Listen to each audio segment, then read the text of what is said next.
today to make some macaroons, lavender dark chocolate macaroons.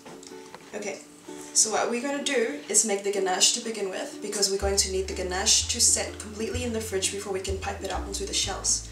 So here I've got 300 ml of fresh cream. In this bowl I've got 200 grams of dark chocolate.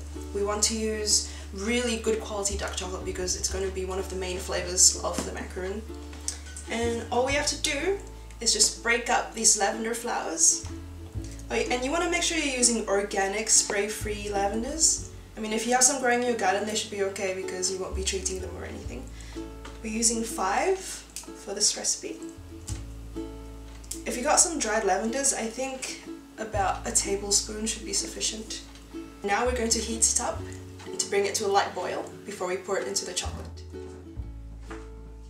Okay, so we've got the lavender and the cream on top of the element, and we're going to bring that to a light boil, not a hard boil, and then we're going to steep it for about 10 minutes, and then after that we will strain it into the chocolate. Okay, so the lavender and the cream have come to a light simmer. I've put it aside and we're going to leave that to steep for about 10 minutes. And while that's infusing, we're going to get started on the shells. And to do that, we're going to need extra clean, extra dry bowl, a sieve, and the ingredients are going to be, this is 175 grams of icing sugar or powdered sugar, and we're going to sift that into the bowl. Just get the lumps out. And then on top of that, we're going to put in 125 grams of ground almonds. And then we're going to sift that into the same bowl. It's actually easier to do this with a whisk. What we're trying to do is just break up all the lumps, or the clumps. But these larger grains of almonds, they're completely fine to use. And I like to keep them into the shell, keep them in the shell anyway, because it gives it quite a nice homemade-like texture, which I don't really like too perfect macaroons anyway. And then I'm gonna chuck them in. Once both of our ingredients have been added to the bowl, just whisk them both together to mix them up. In another bowl, I've got 125 grams of egg whites, and we're going to beat it up with 75 grams of caster sugar. And we're also going to add violet food coloring. This is Wilton gel color. I prefer to use gel coloring compared to those liquid ones that you get from the supermarket, because they add less liquid to your batter, and the less liquid and the drier your batter, it's going to be better for better macaroons. So let's do this.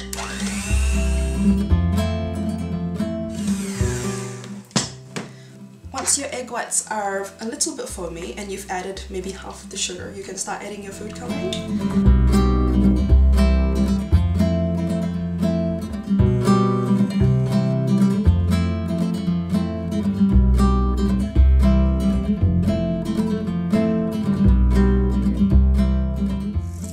Okay. Since we're using the French meringue method to making these macaroons, you have to be careful not to over whisk the egg whites. What you can do to check if they are ready is you can hold it upside down, and if it doesn't fall onto your face, it's ready.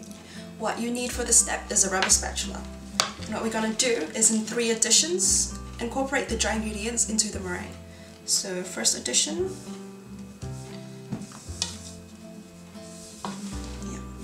you just want to fold it slowly. Once the first section is incorporated, you can add the second section. You can see this technique that I'm using to fold. I'm turning the bowl counterclockwise, and then I'm using the spatula to go the other direction. Okay, the last bit. Once the dry ingredients is fully incorporated into the meringue, you can be a bit more rough with it, I guess. But you also got to be careful that you don't overfold this. To press it onto the sides, get rid of the air bubbles, as much air bubbles as you can. Your mixture should be ready to pipe. So what I've got here is a container with a piping bag, and on it a piping tip. I'm using the number 12 Wilton, but you can use either an 8mm to a 10mm piping tip, and that should be okay with that.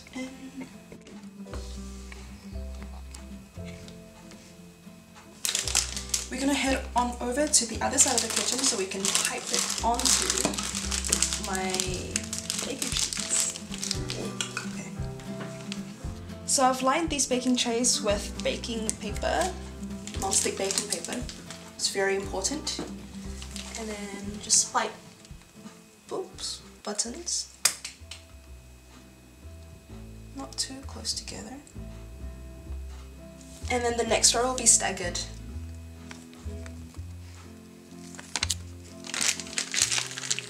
So one batch should make about 2.5 trays. And what we're going to do now is tap them to get rid of the air bubbles. And then there's another trick that I can show you, is to use the leftover batter to stick the paper onto the baking sheet so it doesn't blow everywhere in the oven. Once you've tapped your trays and gotten rid of the air bubbles, now you can leave them to set in room temperature for about 15-20 minutes so that the shells will make a crust over it. Now that we've gotten the shells ready, we're going to go back to the cream and the lavender. So it's been infusing for about 10 minutes. And what I'm doing now is putting it back onto the element so that it'll go back to a simmer, and then we can pour it into the chocolate. So I'm going to strain this cream and lavender into the chocolate. I'm using a tea strainer so we don't get in the skin or the lavender into the ganache. Just like that. We're going to let this sit for about 10-15 seconds. Melt the chocolates a bit. And then using a whisk, we're going to incorporate the two elements together. Starting with small circles.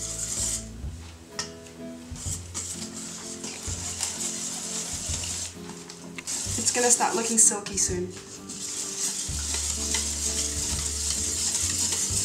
Using a spatula, you want to clean the border. Once you've cleaned the sides of the bowl, you can cover the ganache now with a plastic wrap in contact so that the skin would not form. And now you want to put this in the fridge to cool completely. Okay, once you've let the tray sit for about 15-20 minutes and it no longer sticks to the tips of your fingers, you can put them in the oven at 135 degrees.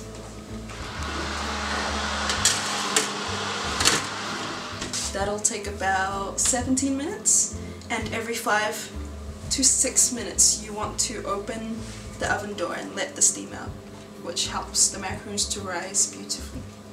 So, 17 minutes is up. It's time to pull the macaroons out from the oven.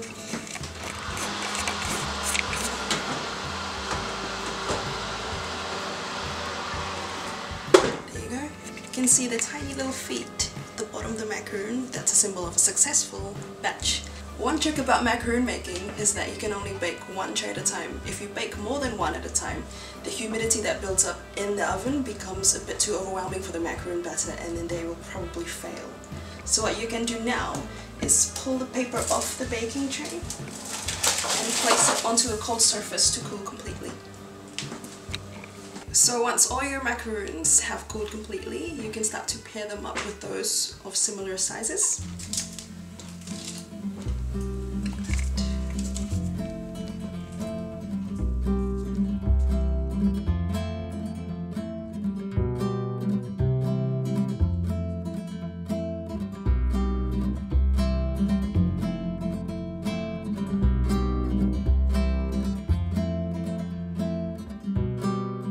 Once you've organized all your shells, you can get your ganache out from the fridge and we can start piping.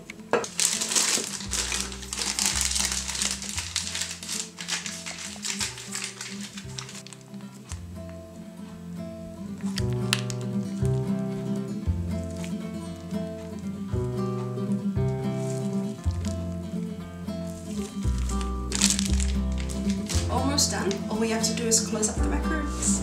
This is my favorite part.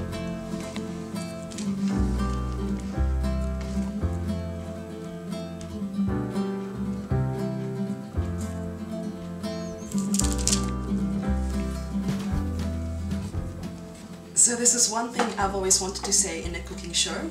Here's a batch I've prepared earlier. Now these are vanilla bean macaroons, which you can prepare in the exact same way, except you would use no coloring, and you can add some vanilla bean for the specks on the shell, which looks really authentic. You can find the recipes on my blog, talitaskitchen.com, and I would like to thank you for watching. You and me in our